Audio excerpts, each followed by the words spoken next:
ብዙ ጊዜ እግዚአብሔር አምላክ ይናገራል በአንድያም በሌላም። መጽሐፍ ቅዱስ ስናገር እግዚአብሔር በአንድያም በሌላም ይናገራል ይላል። ሰው ግን አያስተውልም። እኛ በምንጠብቅበት መንገድ ብቻ ሳይሆን እግዚአብሔር በብዙ መንገድ ይናገራል። የሚናገርበት መንገድ የተለያየ ቢሆንም እግዚአብሔር መንፈስ ነው። የእግዚአብሔር መንፈስ ባለበት አርነት አለ። መጽሐፍ ቅዱስ ሲናገር በተለያዩ አንግል እግዚአብሔር ለሰው ልጆች በሕልም በነቢያቶች በተለያየው አንተ መስማት በሚችልበት መንገድ ቀርቦ ይናገራል። ከእስትንፋስ የቅርብ አምላክ ስለሆነ ግን ዋናው ነገር እግዚአብሔር የመናገር ችግርም የመፈጸም ችግርም የለበትም።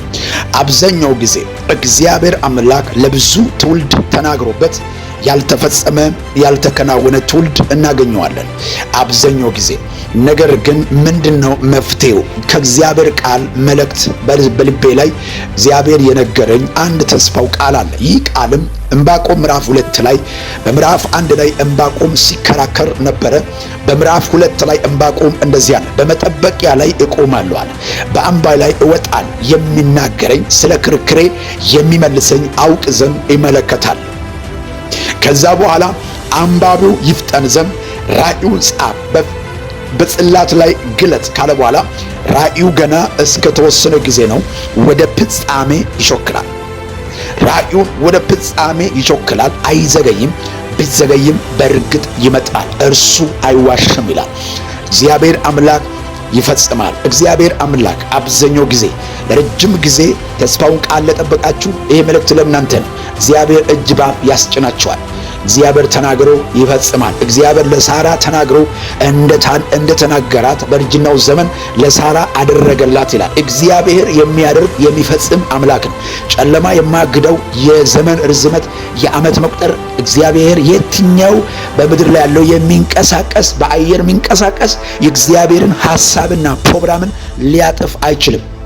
እግዚአብሔር የተናገረው ተስፋ ቃል ይፈጽማል። አዋጅ! ይህንን ትንቢቱ ቃል የምትሰሙት አንድ መልእክት ለእናንተ አለ። ወደ ቀኝ ወደ ግራ አትበል። እግዚአብሔር እንደተናገረው እግዚአብሔር ከተናገረ በኋላ በአቋራጭ የመጣውን ሐሳብ አታስተናግድ፣ ስንፍናውን አታስተናግድ።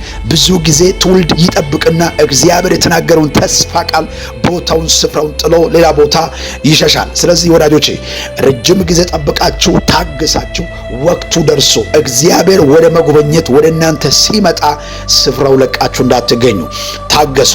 እግዚአብሔር አምላክ በዘገይም በእርግጥ ይመጣል። ሕይወታችሁ ለውጥ ይሆናል። ተስፋችሁ ይለወጣል። እግዚአብሔር ሲናገር እንደ እግዚአብሔርን ፈጽሞ ያሳያል። እግዚአብሔር ብቻ በመናገር እርግጠኛ ሁን። አቋራጭ የሰማው ሔዋን አዳም እግዚአብሔር ተናግሮ ያለ በአቋራጭ የመጣ ልባቸውን አሸነፈ። በአቋራጭ ማዕበሉን ወጀቡን አትስሙ። ጴጥሮስ ና ካለ በኋላ ወደ ኢየሱስ እየመጣ ማዕበሉን አየ። እግዚአብሔር የተናገረውን ተመልከቱ እንጂ ማዕበሉን አትዩ፣ ወጀቡን አትዩ፣ አውሎ ነፋሱን አትዩ። አርቀየው ከፊት ና ያለውን እግዚአብሔር ነው አደርጋለሁ ያለውን ተመልከት። የሰጣውን ተስፋ ቃልን በሕይወት ዕድሜ ማንም አይቋቋምም። ከሙሴ ጋር ያለው እግዚአብሔር ካንተ ጋር አለ። ከነቢያቶች ጋር ከአባቶች ጋር የነበረው እግዚአብሔር ካንቺ ጋር አለ። ያስደንቅሻል።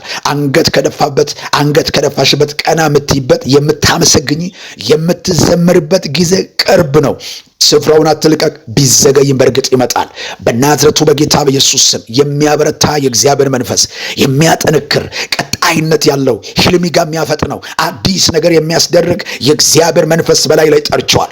አሜን ላለው ከዚህ ደቂቃ ጀምሮ ከዚህ ሰኮንድ ጀምሮ ከዚህ ሰዓት ጀምሮ የቅባቱ ኃይል ባንተ ላይ ሆኗል። አሜን ላለው ይሁንላችሁ። ከዚህ ደቂቃ ጀምሮ የእግዚአብሔር እጅ ባንተ ላይ ሆነ። ኢየሱስ ጌታ። ይህንን መልእክት ለብዙ ሰው ሼር አድርጉልኝ።